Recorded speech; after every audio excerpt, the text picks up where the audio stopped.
Ding. In 1 Kings chapter 19, we have a picture of Elijah fresh from the confrontation with all the false prophets on Mount Carmel, where he stood one man against a multitude and won. This amazing picture of confrontation, but it's followed by Jezebel sends him a note, the queen sends him a note saying, "You're going to die." He runs for his life. He runs for a whole day. He throws himself down under this tree. Then in verse 4 he says, "It's enough. I pray that I might die." He's had enough. It's so interesting that somebody so strong, so powerful, can be reduced to what almost seems at first like a fit of the sulks.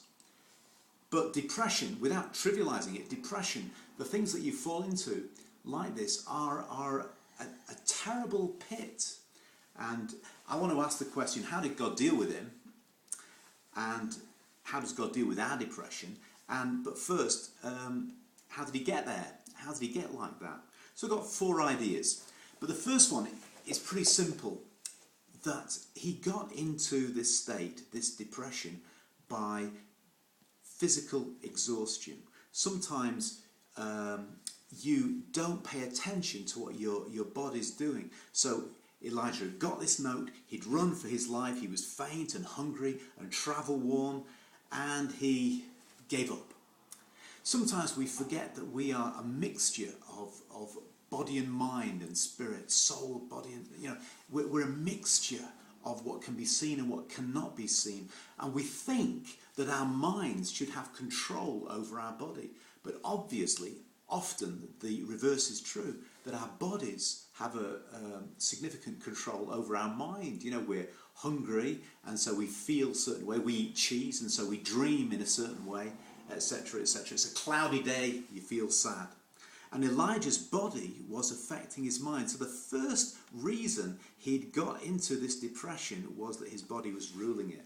Don't forget, your body is a wonderful gift. We are fearfully and wonderfully made. And God gave us our bodies as a gift that we have to look after. We have to consider, like diet and moderation and just thinking about what you're doing with yourself. Because what you do with yourself, your body, affects what's happening in your mind.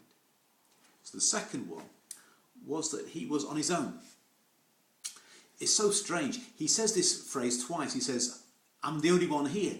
But he says it first in triumph and then in defeat. The first time he says it, he's coming up against all these false prophets. And he's saying, "I'm the only prophet of the Lord." And he comes against them with this mighty, manly, confrontational, I am, kind of stuff.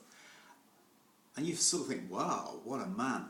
And then, a day later, he said, "I'm the only one left. I'm the only one left. No one knows." And there was a difference in the situation. The first one he was fighting, and the second one he wasn't. It's easy to go out fighting, with a death or glory type of speech. It's less easy to maintain your inner strength when you're on your own and tired. Okay. And Elijah understood that popularity was not love. The world was supporting him when he was king of the heap sort of thing. But now, when power and greatness were no longer on your side, even I am the only one left. He felt his loneliness and there was nothing he could do about it. Now, sometimes you have to live. If you have a call from the Lord, you have to live following that call. And it doesn't really depend on what other people say to you. You have to do what God's told you to do. So sometimes you are called to live in Elijah's world. But when you do, you will have to face Elijah's problems. And this is what's going on here. There was... it's like the nature of depression himself. He was nursing this like a secret inside himself that hadn't been dealt with. He felt like giving up. And the outer performance didn't match the inner reality. Elijah turned to God and he said, enough, Lord. The third reason he began to lose it was that, and this is interesting, he had nothing to do. He was a worker, he was a fighter, he was a doer. And he had been doing this manly, confrontation, but now he had nothing to do. Do you know there's a misery in having nothing to do? We are all very, very rich when we live in the West, aren't we? We're all very, very rich. And one of the dangers, one of the burdens that we have to bear is that you get these people saying, get a life. We have it so easy. We have a tendency to self-indulgence and think that it's our right. And the danger of that is that we lose our edge, like Elijah did here. Elijah was happy when he was working and fighting and going for it, but now he had nothing to do, and he was filled with boredom and frustration, and he just gave up. And he sunk into a depression. We are not sloths, we are not jellyfish, we are built to do. God intends us to do things, and the lack of it is a curse. God gives us purpose and direction with our lives. And the last one was this. You know the old saying, hope deferred makes the heart sick. Elijah was disappointed with the expectation of success.